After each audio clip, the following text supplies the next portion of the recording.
Spend more time listening to you. You just had to touch it, didn't you? God damn.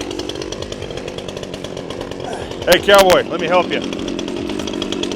Well, if you really want to play with my dangly bits, one tiny post and one big corner post.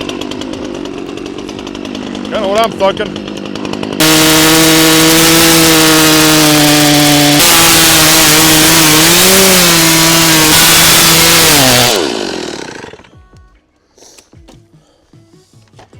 Get off my damn blade.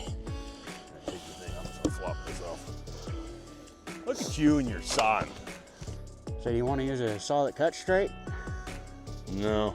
I mean, because I know you can cut straight, but I think that saw was cutting a little crooked there.